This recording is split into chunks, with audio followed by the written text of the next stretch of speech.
أعوذ بالله السميع العليم من الشيطان الرجيم. بسم الله الرحمن الرحيم. السلام عليكم ورحمة الله وبركاته.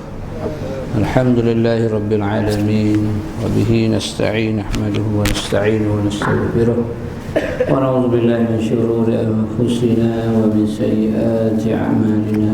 من يهده الله فلا مضل له ومن يضلل فلا هادي له. أشهد أن لا إله إلا الله وحده لا شريك له وأشهد أن سيدنا محمدا عبده ورسوله. اللهم صل على سيدنا وحبيبنا وشفيعنا وزخرنا وقربتنا ومولانا محمد صلى الله عليه وسلم، ثم إلى أرواح أزواجه وأصحابه والتابعين والتابعين بإحسان إلى يوم الدين. اللهم افتح علينا حكمتك وانشر علينا من خزائن رحمتك يا أرحم الراحمين. اللهم ارزقنا فهم النبيين وحفظ المرسلين وإلهام الملائكة المقربين والحمد لله رب العالمين. ثم أما بعد. Baik tuan-tuan yang dimuliakan oleh Allah Subhanahu wa taala, ucap syukur kepada Allah Subhanahu wa taala, mudah-mudahan ditambahkan rezeki oleh Allah. La in syakartum la azidannakum wa la in kafartum inna azabi lasyadid. Itu salah satu jalan yang mana Allah berikan rezeki kepada kita. Sumber rezeki Allah Ta'ala ni banyak laluan dia. Maka di antara laluan rezeki yang Allah nak berikan kepada hamba-Nya ialah dengan cara bersyukur. Siapa yang bersyukur, aku tambah nikmat aku. La in syakartum la azidannakum. Mana kalau kita syukur, Allah akan tambah nikmat. Kalau kita tak syukur, la in kafartum inna azabi lasyadid. Kalau kamu tak syukur, mu ingat Allah bagi terus. Kalau mu tak syukur, mu kena ingat azabi lasyadid. Kalau kita tak bersyukur, Allah bagi azab terus. Kalau bersyukur tambah. Kafar mana kufur dengan nikmat Allah, tak bersyukur dengan nikmat Allah yang Allah berikan kepada kita, tak nak terima hukum Allah, tolak hukum Allah dan sebagainya. Inna azabi lasyadid. Mungkin ingat azab aku ni syadid, azab aku ni teruk. Tu syadid tu maksudnya teruk. Kalau dan aku azab orang tu azab sungguh. Tu syadid maksud azab sungguh. Kalau aku bagi nikmat, aku bagi sungguh. Kalau aku azabmu, azab sungguh. Tu dah ingat. Jadi jalan rezeki Allah Ta'ala bagi kat kita ni, di antaranya ialah bersyukur. Kira-kira kita bersyukur dengan nikmat, Allah akan tambah. Tu makna sumber rezeki ya. Dan rezeki Allah Ta'ala itu bukannya harta semata-mata, bukan hanya kesihatan semata-mata, bukan hanya makan semata-mata. Banyak nikmat yang Allah berikan kepada kita hasil daripada kita bersyukur. Allah bagi ketenangan dalam hidup kita. Itulah yang paling besar sekali nikmat Allah kepada hamba-Nya. Tenang, nikmat ketenangan. Berapa ramai orang yang boleh duduk dalam istana, rumah yang besar, banglo yang mewah, semedi, tapi tak bahagia, tak tenang. Jiwa dia tak tenteram. Dia rasa rumah banglonya yang besar itu sempit. Macam kita duduk dalam surau ni, besar luah surau ni, tapi dada kita rasa sempit sebab kita nak balik. Takut-takut kari kepala ikan hak beli tadi bahan ke anak kita. Duk mikir kalau balik lepas Isya ni habis kari kepala ikan. Aduh, nak balik ramai orang duk tengok. Aku duk sah depan pula tu. Jadi tak keluh kesah kita. Tak tenang. Bila tak tenang, tempat yang luas jadi sempit. Masa yang pendek jadi rasa panjang. Tu kaedah dia. Jadi ketenangan tu besar. Ada orang yang rumahnya kecil rumah dia, tapi dia senang, hatinya lapang. Tak kaya tu tengok orang bajau laut. Kalau tuan-tuan duduk di Sabah, saya duduk di Sabah tak lama 4 bulan operasi, duduk dengan geng-geng bajau laut. Baca tahu rumah mana ada. Rumah air, tepi-tepi tu rumah air. Bilik pun tak ada. Dom sempit. Kalau dom besar okey juga. Dom sempit. Kecil je dom dia. Bilik tak ada. Rumah situlah anak, situlah dapur, situlah segala-galanya ada situ. Tapi anaknya ramai. Mana tenang, bahagianya dia. Rumah kecil tapi anak ramai. Masa bila dia projek? Di mana projeknya? Tuan-tuan tak tahu. Berkoliknya perahu di lautan, itulah masanya. Kita peronda-ronda tengok air bersauh di tengah-tengah ni, sampan kecil. Orang tak ada bergolek-golek. Ingat kau perang sampan hanyut. Pergi dekat, ada ruang makhluk sedang bertenang rupanya. Lenang, senang lenang dia. Walaupun rumahnya kecil, makannya selera, bertimbung nasi dia makan walaupun lauknya tak banyak. Mana tenang hati dia. Kita rumah besar tapi jiwa tak tenang. Jadi ketenangan itu adalah nikmat yang besar yang Allah berikan. Mungkin hasil daripada kita bersyukur yang Allah berikan kepada kita apa jua nikmat. Itu satu sumber rezeki yang Allah berikan kepada kita, namanya syukur. Itu jalan untuk tambah rezeki. Jalan yang kedua, jalan yang tak disangka. Wa man yattaqillaha yaj'al lahu makhraja wa yarzuqhu min haitsu la yahtasib. Siapa yang tawakal kepada aku setelah ia berusaha lah. Wa may yattaqillah, siapa yang bertakwa dan bertawakal lah. Takwa itu ialah takut kepada Allah, berusaha lalu dia berserah kepada Allah. Wa may yattaqillah yaj'al lahu makhraja, Allah akan buka jalan baginya. Yaj'al, jadikan baginya makhraja, ada jalan keluar. Wa yarzuqhu, Allah akan beri rezeki kepadanya min haitsu la yahtasib, daripada sumber yang tak disangka-sangka. Balik kejap lagi singgah ngeteh kedai kopi, nak pergi bayar, ada orang bayar dah. Min haitsu la yahtasib, tak sangka orang bayar, walaupun teus cawan, tak semestinya lencok baru kira rezeki. Gitulah. Maksudnya min haitsu la yahtasib, sehingga ayat 1000 dinar itu digunakan sebagai ayat pelaris di kedai-kedai, gantung di kedai. Wa may yattaqillaha yaj'al lahu makhraja wa yarzuqhu min haitsu la yahtasib wa may yatawakkal 'ala Allahi fa huwa hasbuh innallaha balighu amrihi qad ja'alallahu likulli syai'in qadra. Satu paparan besar gantung dekat kedai makan, banyak sangat. Wa may yattaqillah, ayat Quran bagus dah gantung kat situ. Tapi tukang yang pergi ambil ordernya tergantung-gantung kokpeknya. Mananya tak tutup aurat, pakai baju ketat, seluar sendat. Wa may yattaqillah besar. Dia tawakal kepada Allah, takwa kepada Allah. Allah bagi, tapi Allah bagi dalam keadaan Allah benci. Allah bagi dalam keadaan tak suka, sebab kamu derhaka. Tapi Allah bagi sebab sifat Rahman dia. Sifat Rahman dia bagi, hantar kafir ke, hantar apa ke, dia bagi semua. Hatta lembu, kebau, biri-biri, kambing, semut, ikan, apa jua yang ada melata di muka bumi, Allah akan bagi dengan sifat Rahmannya. Jadi engkau tak jaga aurat apa, Allah bagi sebab itu sifat Rahman dia. Tapi Rahim, kasih dia tak ada. Ambillah munak kat, makanlah munak makan. Kalau kita bagi dengan keadaan marah, bagi dalam keadaan mecuk, orang Kelantan kata, munuklah, ambil lah. Nah, ambil. Bagi dengan baling walaupun RM100 tidak ada nilai, berbanding lagi bagi RM10 dengan penuh kasih sayang. Nah, ambillah RM10, ini hadiah sedekah daripada saya. Seronok tengok. Ni, nah ambillah RM100, baling atas muka. Maknanya nilai itu tak ada. Walaupun setengah orang kata baling tak baling, janji 100, tak apa, aku peduli apa. Itu bagi orang yang tidak ada perasaan. Bagi orang yang ada perasaan dia lain, dia kena beri dengan kasih sayang. Macam kita suruh anak kita, suruh isteri kita buat kerja. Kau pergi masak, pergi. Engkau bini aku tahu, syurga di bawah telapak kaki aku.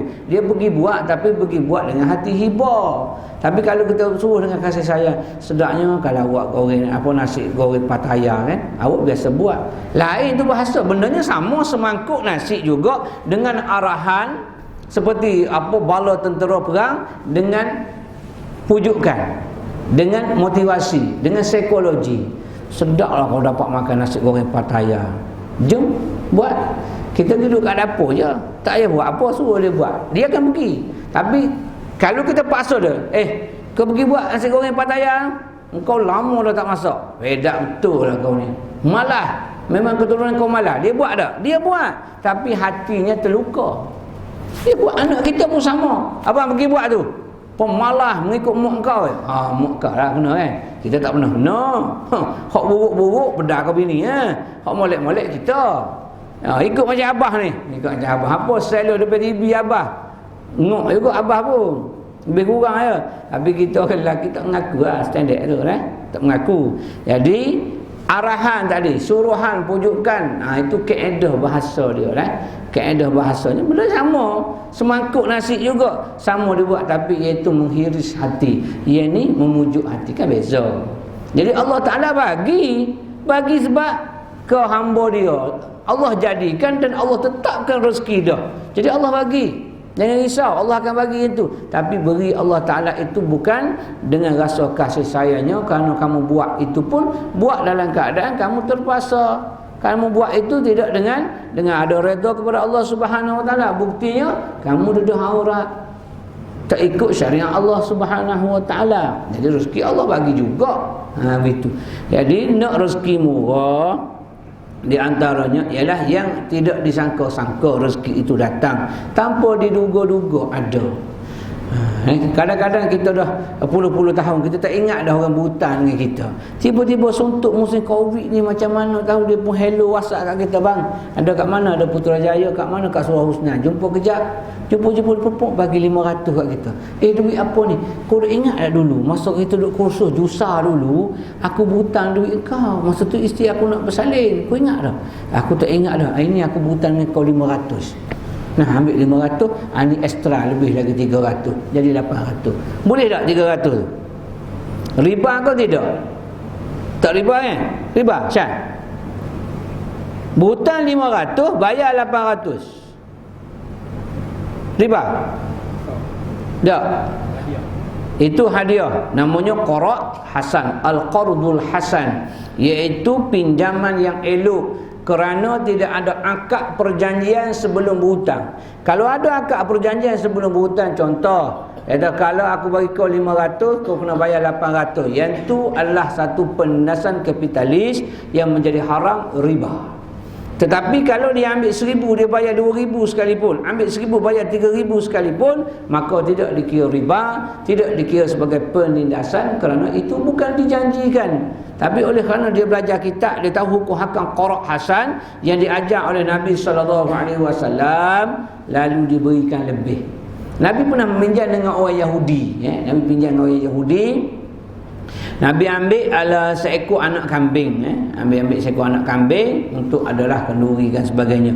Bila dibayar, Nabi bayar ibu kambing. Ambil anak kambing, nilainya katalah 100 rial, tapi bayar dengan ibu kambing mungkin harganya dah 500 rial. Sahabat kata, ya Rasulullah, engkau ambil anak kambing, takkan kau bayar dengan ibu kambing? Wahai sahabat, ingat masa aku susah dulu yang tolong aku. Jadi tolong aku bagi anak kambing kat aku, tak apalah, aku keperluan aku masa itu ialah seekor anak kambing, lalu diberikan memenuhi hajat aku. Oleh kerana dia telah penuhi hajat aku pada ketika itu, maka aku balaslah dia dengan ibu kambing. Itu namanya qard hasan. Itu bukan riba, sebab tak ada perjanjian. Kalau ada perjanjian, barulah dia jadi riba.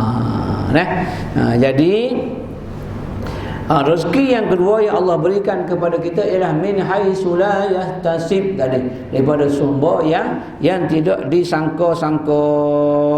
Dan rezeki yang ketiga yang Allah berikan kepada kita ialah rezeki yang kita usaha sendiri. Wa anna laisa lil insan illa ma sa'a, dan tiadalah bagi manusia itu melainkan apa yang dia usahakan. Kita usaha kita dapat. Rezeki Allah tetapkan. Rezeki duk ala ni, ala guni. Kena usaha tebuk ni, baru keluar. Rezeki dah ada, tetapi kalau tak usaha tak dapat. Kena usaha. Rezeki dah ada. Kat surau kita ni ada gedung fuqara kata-kata, ataupun tempat yang asnaf. Tapi kita tak usaha datang jumpa dengan AJK, mana nak dapat? Kena usaha. Tu maksud illa ma sa'a, melahirkan apa yang dia usahakan dia akan dapat. Kalau dia tak usaha dia tak dapat. Yang tadi hak lebihan. Itu kaedah. Kaedah cara rezeki ada beberapa kaedah yang dilakarkan oleh alim ulama kita mengenai rezeki yang didapati oleh manusia. Itu di antaranya. Itu yang ketiga. Yang keempatnya, rezeki yang Allah berikan kepada kita daripada apa ni yang telah dijamin oleh Allah Subhanahu wa taala.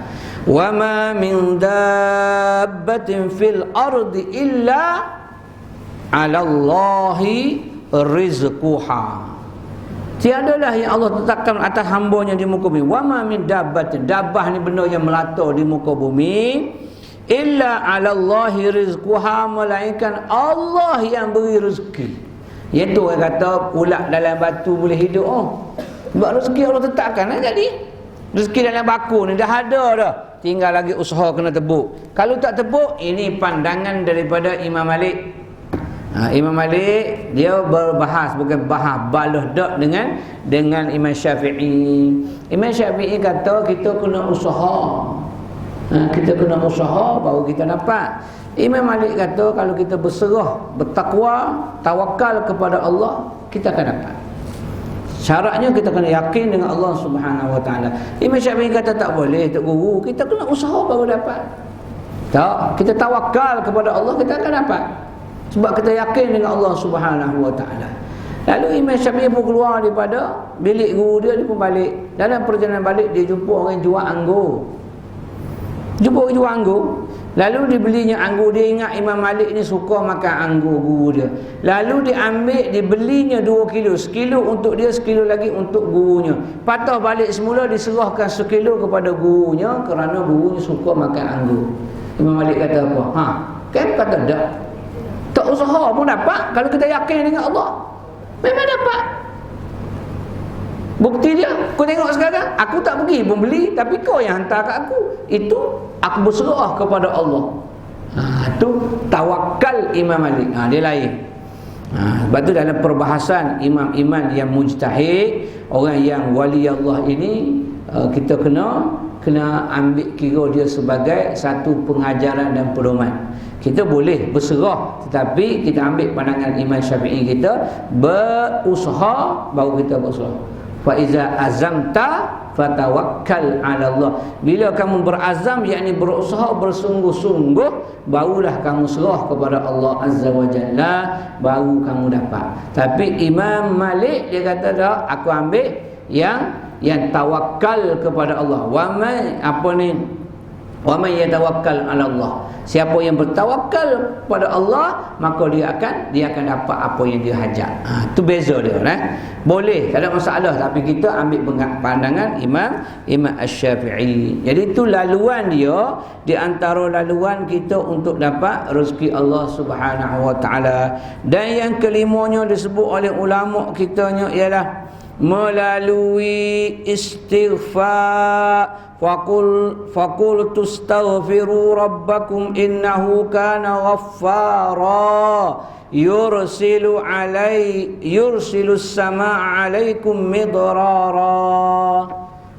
Melalui beristighfar, maka katakanlah istighfiru, minta ampun rabbakum akan Tuhan kamu, ghaffara, satu keampunan, maka Allah akan yursil alaikum, Allah akan timpakan kepada kamu minas sama, yursilus sama alaikum midrara, Allah akan turunkan daripada langit itu rezeki yang melimpah ruah. Di sini disebut sebagai hujan yang lebat. Maksudnya pada ketika itu musim kemarau. Bila musim kemarau, maka disarankan supaya kita beristighfar, minta ampun dengan Allah Subhanahu wa taala. Lalu dengan istighfar itu Allah turunkan hujan sebagai rezeki daripada langit. Sebab itu namanya sembahyang istisqa, sembahyang minta hujan. Maka di antara kaedah sembahyang minta hujan ialah bawa orang tua, orang muda, lembu, kambing, biri-biri, binatang yang ada, segala yang ada tu bawa ke tanah lapang. Kenapa kena bawa ke tanah lapang? Kemudian beristighfar banyak-banyak supaya Allah tengok kesian dia kepada binatang-binatang yang dia bawa. Ya Allah, Engkau tengoklah haiwan-haiwan ternakan kami telah kuruh kering, ya Allah, kerana kemarau yang panjang.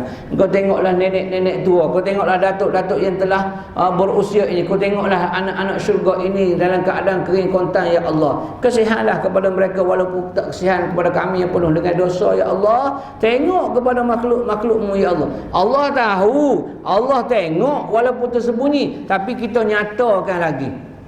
Kita nyatakan lagi. Macam orang minta sedekah lah. Saya ni sakit ni bang, saya sakit dalam perut. Mana nampak? Saya kena gastrik. Kita tengok, iya kena gastrik. Lalu dia pun ambil CJ daripada doktor, tunjuk kat doktor. Ni bang, saya gastrik dah lama dah, nak jadi ulcer dah. Lepas ulcer dia akan jadi kanser. Itu dia punya urutan dia. Itu sebagai dalil, sebagai bukti. Gitu kaedah dia. Saya ni luka, buka bawah luka tu tengok ular. Mana bukti tu lagi jelas. Walahan nampak dah sedihnya, nampak berdarah dah, tapi nampak buka di sebalik darah tu ada lagi, ada ular dan sebagainya. Maka begitu juga dalam hal kita istisqa. Sebab tu sunat bawa segala binatang yang ada, barang-barang yang ada ke tanah lapang, supaya kita boleh merayu-rayu dengan Allah Subhanahu Wa Taala melalui istighfar. Minta ampun, ya Allah, ampun dosa-dosa kami, ya Allah. Mungkin dosa kami ini menyebabkan kemarau menimpa kepada kami, ya Allah. Kalau tak kesian kepada kami, ya Allah, kesianlah kepada binatang-binatang ini, ya Allah. Kesian kepada tanaman-tanaman yang ada, ya Allah. Kesian kepada orang tua, ya Allah. Kesian kepada anak-anak syurga yang kami bawa ini, ya Allah. Itu istisqa. Sembahyang minta hujan, maka rezeki akan diberikan kepada kita adalah melalui istighfar. Dan juga rezeki akan diberikan kepada kita melalui waqihu ayama minkum wassalihin min ibadikum wa imaikum yakunu fuqara yughnihimullahu min fadlih. Kahwinlah kamu akan perempuan-perempuan yang masih bujang di antara kamu dan juga orang-orang yang layak dari hamba sahayamu, baik laki-laki maupun perempuan. Jika mereka miskin, maka Allah akan memberikan kecukupan kepada mereka dengan kurniaannya melalui perkahwinan. Ini hadis, ini ayat Quran ni. Kahwinlah perempuan yang baik-baik, dengan berkahwin itu akan menambahkan rezeki, memberi rezeki kepada kamu. Kalau sekarang isteri kita satu gajinya 1,000, maka nak jadi 2,000, tambah seorang lagi isteri dapat 2,000. Kalau 3 orang 3,000, kalau 4 jadi 4,000. Kan banyak rezeki tu. Malam ni malam Jumaat cuba test, tanya boleh tak ustaz kata nak tambah rezeki, di antaranya melalui nikah. Ya tak abang duk dengar hak nikah saja, hak 7 lagi tak dengar ke? Tuli sungguhlah tok lelaki aku senyap. Pakai senyap lah.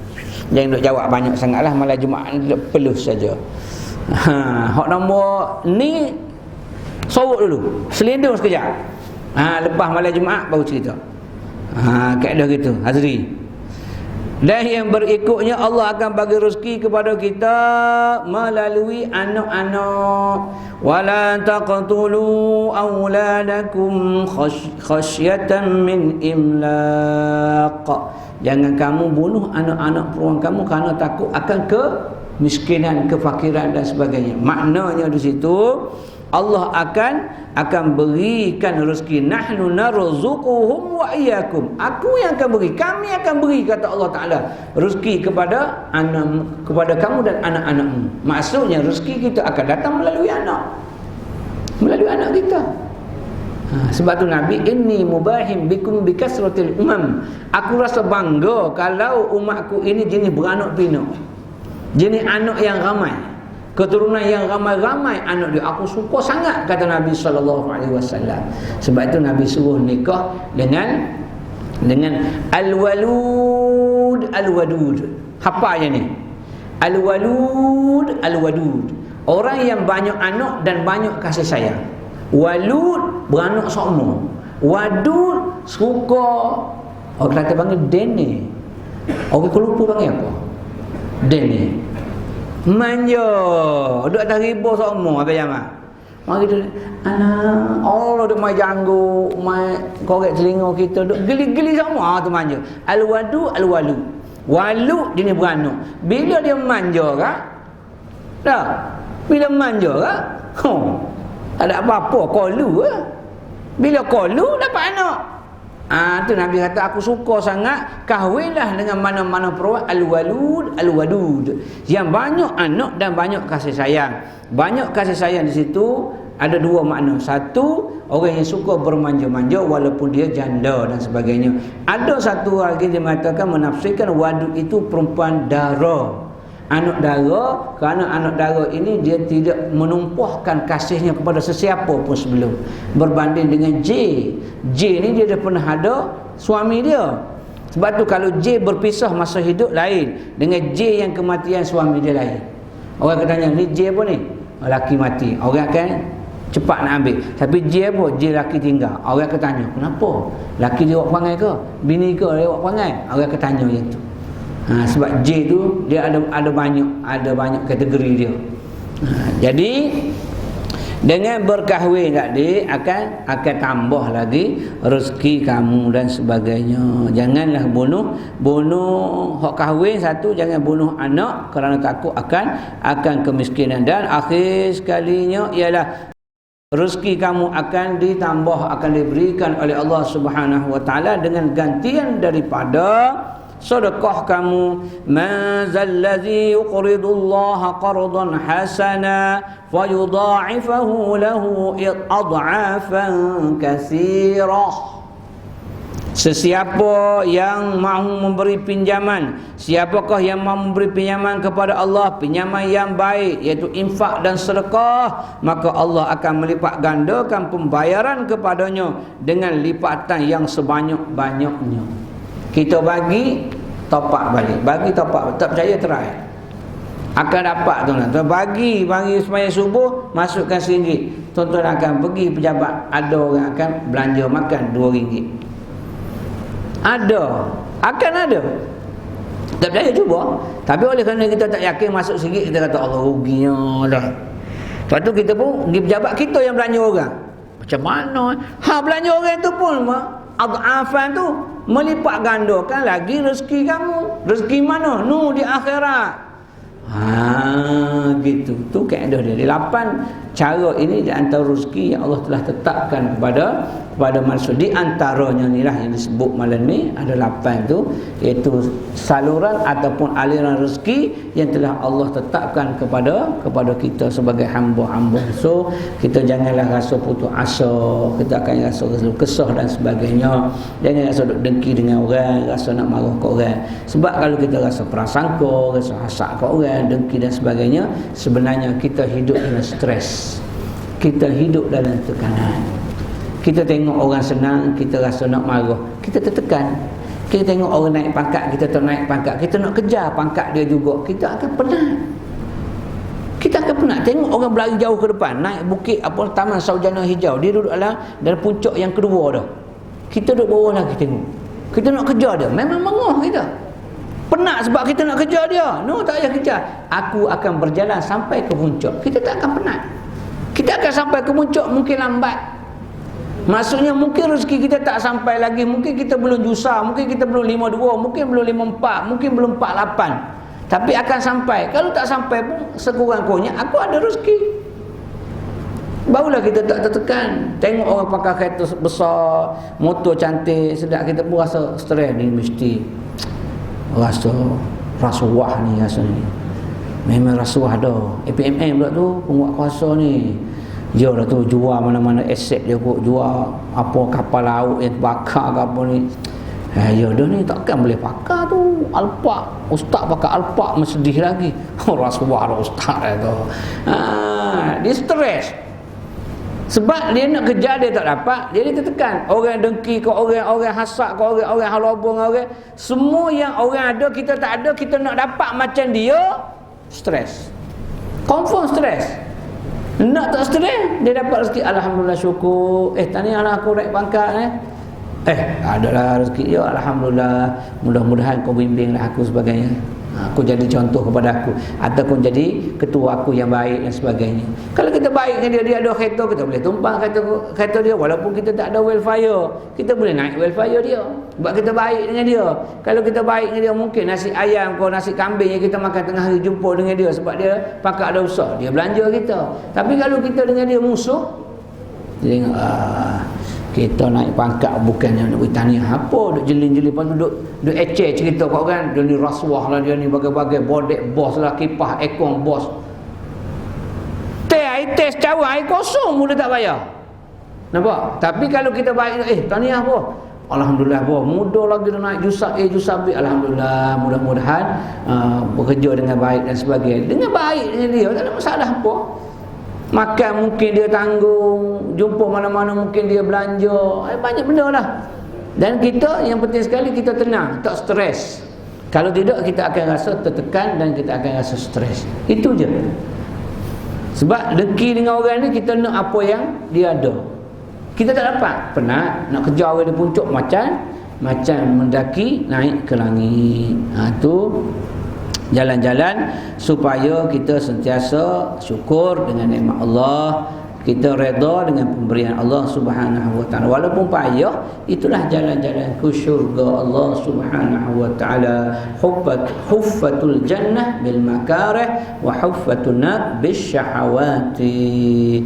Ranjau ke syurga itu, jalanan ke syurga dengan perkara yang membosan dan membencikan kamu. Jalan-jalan ke neraka itu perkara yang menyukakan syahwat nafsu kamu. Baik, kita tengok hadis kita pada hadis ke 35 6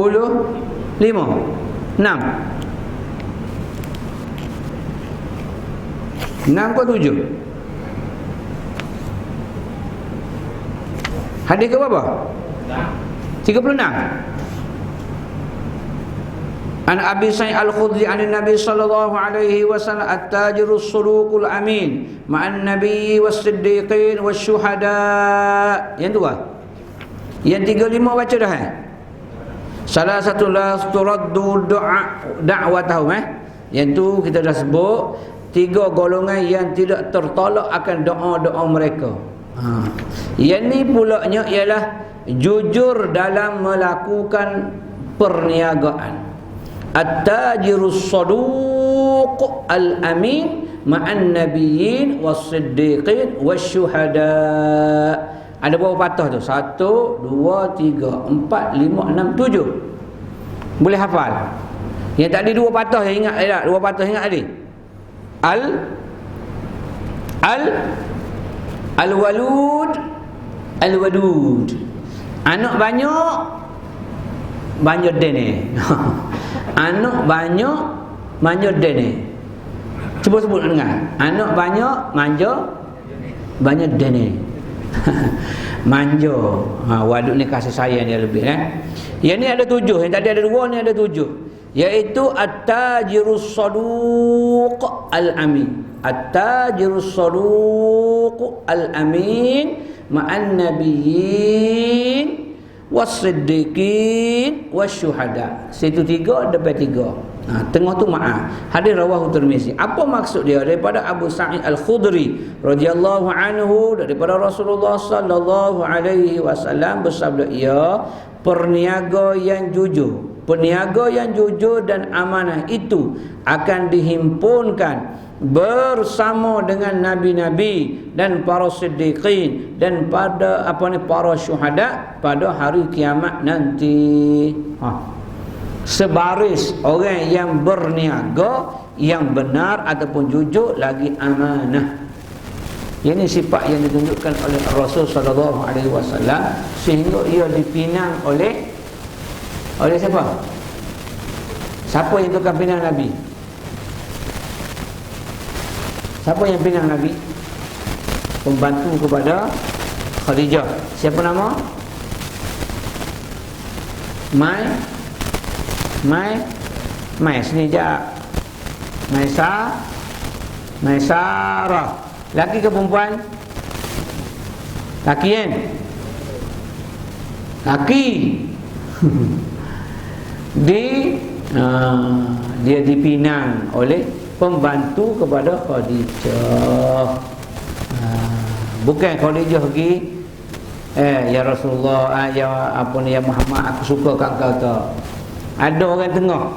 Maka ambil daripada sini, bila kita berkenan kepada orang melalui orang tengah, sebenarnya ini adanya sunnah Nabi. Tapi kita tak faham sirah. Kita kata, nak pergi sendiri lah, cakap kat mak dia. Kita pun buat gedebel kita, cik, saya suka lah anak makcik, saya nak kahwin dengan dia. Tak ikut sunnah tu. Kena ada orang tengah. Ini kaedah dia. Lepas tu bila kita belajar sirah, kita tahulah ini kaedah dia. Jadi Nabi tu dipinang oleh Maisarah kerana sudukul amin. Ni kaitan dia. Kerana benar jujurnya Nabi dalam berniaga, amanahnya Nabi, jujurnya Nabi. Oleh kerana kejujuran amanah dia itu, maka menyebabkan majikannya tertarik kepada Nabi SAW. Dijadikan isteri walaupun dalam usia, ada riwayat kata usianya 40-an, ada riwayatkan dia sebaya dengan Nabi. Tak apa tuan-tuan, dia tu tak disoal pun dalam kubur. Umur Nabi kahwin dengan Khadijatul Khuwailid umur berapa? Nabi 25, Khadijah 40. Betul ke? Muka nakir tanya. Dia risau. Muka nakir tak akan tanya. Ya ke? Confirm. Siapa cakap? Kitab mana? Dah. Dia tak tanya lah. Tak perlu lah tu. Dia tanya, Tuhanmu siapa sebenarnya? Itu dia akan tanya. Sebab nak tahu la ilaha illallah Muhammadur Rasulullah yang kita duk sebut tu. Tiada Tuhan yang layak aku abdikan diri. Jangan kita tafsirkan mengucap kita la ilaha illallah, tiada Tuhan melainkan Allah, Muhammad pesuruh Allah. Itu tak cukup. Kena tafsir panjang. La ilaha illallah, tiada Tuhan, tiada undang-undang, tiada peruntukan, tiada apa-apa melainkan milik Allah Azza wa Jalla. Maka aku kena tunduk bersujud kepada dia. Dan Muhammad itu membawa segala berita sama ada baik ataupun buruk daripada Allah Subhanahu wa taala. Lalu aku wajib ikut juga kerana dia adalah pesuruh Allah. Itu hak betul. Semua terjemahan zahirnya la ilaha illallah Muhammad Rasulullah, tiada Tuhan melainkan Allah, Muhammad Rasulullah. Sebab itu dia lepas dia mengucap, dia tak semayang, dia tak puasa, tak tutup aurat. Sebab dalam la ilaha illallah tu dia tak faham apa maksud Allah. Dalam Allah itu ada undang-undang Allah, ada perjuangan mengikut perjuangan Allah, adanya apa hukum Allah, wa tilka hududullah wa tijaratallah. Banyak lagi dah. Jadi bila kita mengucap la ilaha illallah, semua sekali itu serah kepada Allah. Tak ada orang lain.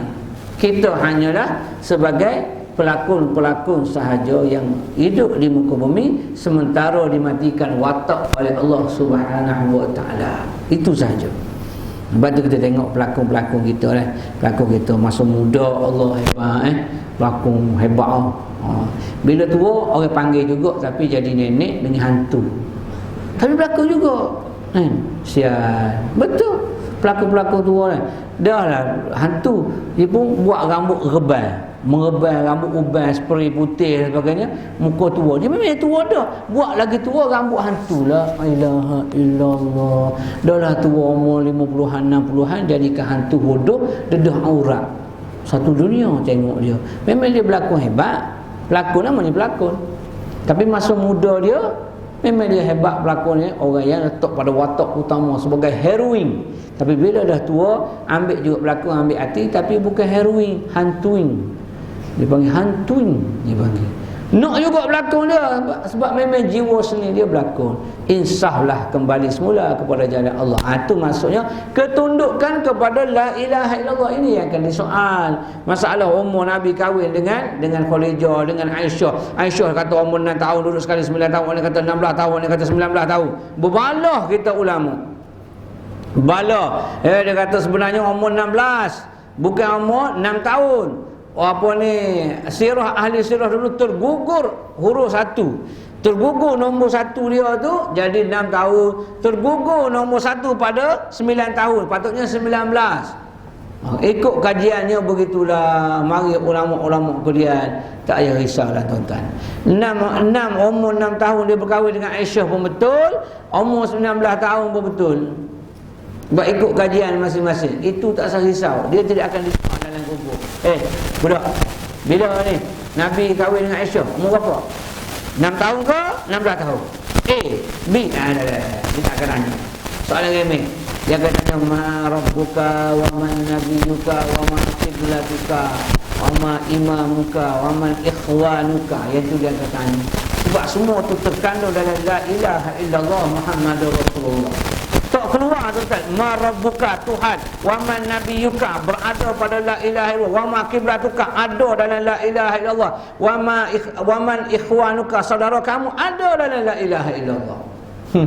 Dia tak lari daripada la ilaha illallah Muhammadur Rasulullah. Semua duduk situ je. Satu kalimah tu merangkumi semua. Tak keluar. Tak usah risaulah. Batu kena yakin tafsir betul-betul la ilaha illallah, barulah kita pegang yakin. Para sahabat belum lagi Quran sempurna turun. Siapa kena? Bilal bin Rabah. Bilal kan, bila mana dia letak batu di atas dada dia, mengucap mengaku Muhammad ke menyebut Allah, itu Allah ataupun siapa? Allah. Buh batu panah tengah panah terik. Apa pada pasir belakang mengetik kena panah. Dada atas batu di atas dada. Allah. Allahu Akbar. Masa tu Quran tak sempurna lagi turun. Tapi dia yakin dengan la ilaha illallah Muhammadur Rasulullah, buatlah macam mana pun dia tak akan goyang. Tak akan goyang. Kita la ilaha illallah tafsir buih mulut-mulut. Mari kain pelekat cak garja. Bukan gajah, garja. Kalau balik kuat ketung.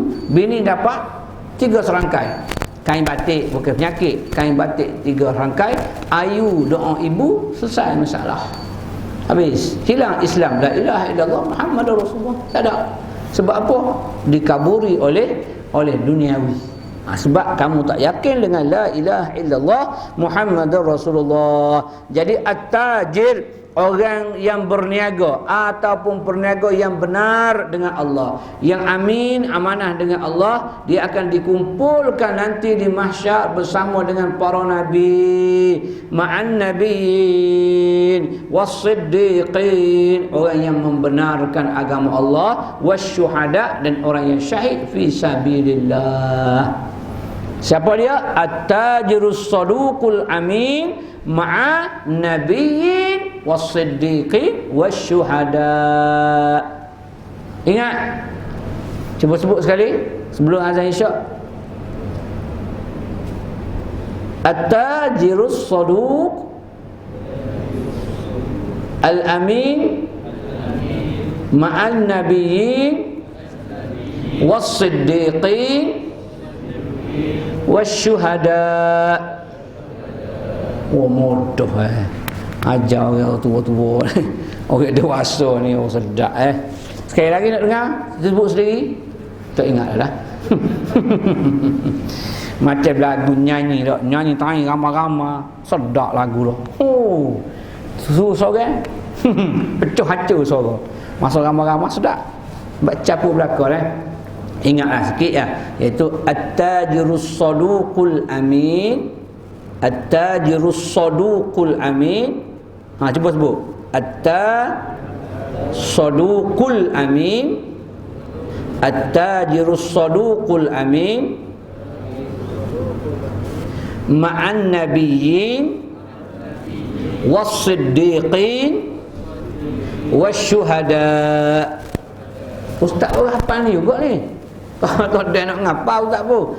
Tu dia hafal, ingat ni bukan apa, bukan kata nak pergi ceramah mana-mana dak. Kita pun ingat at-tajirus saduq, seorang peniaga yang benar, jujur dia, al-amin sifatnya amanah, ma'an nabiyyin bersama dengan nabi, was-siddiqin dia orang-orang yang benar, wasyuhada. Kita pun peniaga yang benar, jujur, yang amanah. Ma'a tu ya kalimah penyamu zaraf ma'a. Yang lain tu nama, ganti nama balik, an-nabiyyin was-siddiqin wasyuhada. Pejam mata koya nampak at-tajirus saduqul amin ma'an nabiyyin was-siddiqin wasyuhada.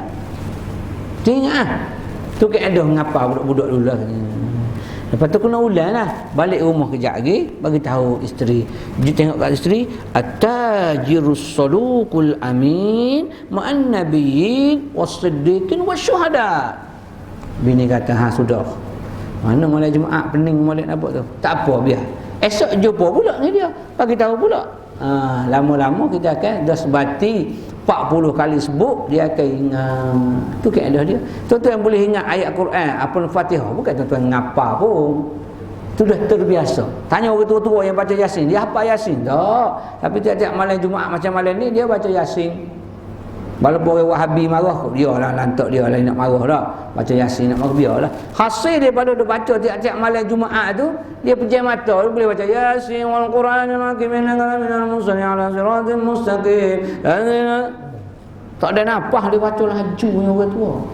Dia baca surah Tabah. Walaupun dalam Quran tak ada surah Tabah kan? Ada surah Tabah dalam Quran? Tak ada. Surah Al-Muluk. Tapi orang tua kata surah Tabah. Surah Tabah. Sebab tu ayat memudahkan kita berada dalam kubur dan disunatkan baca pada setiap malam. Kita orang mudah tak hafal dah. Arwahmu ayah dia hafal. Walau dia bukan penghafal, dia dua je setakat sekolah hatta. Tapi dia selalu duk baca, dia pun ingat. Sambil-sambil tidur tabarakallazi bi yadihi mulku wa ala kulli syai'in qadir. Tidurlah, tabah leno dah. Maknanya dia baca untuk memudahkan perjalanan hidup dia dalam kubur. Itu jaminan Nabi SAW. Tabah Al-Muluk. Al-Muluk 29. Baca yang tu. Jadi hasilnya hasil daripada dia duduk baca, duduk ingat. Macam ni juga kita pun hafal hadis sikit-sikit. Periwayat tak apa. Yang hadis ni hadis yang sahih daripada Nabi. Rafu' dia sampai kepada Nabi sallallahu alaihi wasallam. Wallahu alam. Kita berhenti situ. Kita akan sambung lagi pada hadis yang ke-37 dalam bab rahimallahu rajula samha, berlebih kurang dalam jual beli. Hak tadinya ialah dalam orang yang benar, orang yang jujur, orang yang amanah dalam jual beli mereka. Kena jujurlah. Saya tak cerita lagi bab-bab orang menipu dalam jual beli. Banyaklah tipu timbangan, tipu sukatan dan sebagainya. Dan dia akan dibalas dengan neraka yang dahsyat. Wailul lil mutaffifin allazina idza iktaluna 'alan nas yastawfun. Neraka wail, celaka betul lah bagi orang yang berlebih-lebih kepada dia, mengurang-urang timbangan pada orang lain. Hak dia timbang lebih, hak orang dia kurang. Itu panjang cerita dia Jadi insya-Allah mudah-mudahan kita akan sambung lagi hadis yang ke-7 insya-Allah. Mudah-mudahan kita semua dari rahmat kasih sayang Allah Subhanahu wa taala sentiasa berdoa kepada Allah Subhanahu wa taala, moga-moga ujian Allah COVID-19, COVID-19 pandemik ini tidak banyak lagi lah. Baru timbul baru sibuk ganggar dan bagai-bagai lagi. Jadi kita pun macam-macam lah. Sebab kita tak beringat, tak waspada, tak jaga-jaga. Tolong jaga-jaga. Selagi arahan pemerintah tidak bercanggah dengan hukum Allah, ikutlah SOP yang dia telah tetapkan. Itu ada hikmah di sebaliknya, insya-Allah. Mudah-mudahan kita sentiasa dalam rahmat kasih sayang Allah Subhanahu wa taala. Aqulu qawli hadza wa astaghfirullahalazim wa lakum. Assalamualaikum warahmatullahi wabarakatuh. Subhanakallah, asyhadu an la ilaha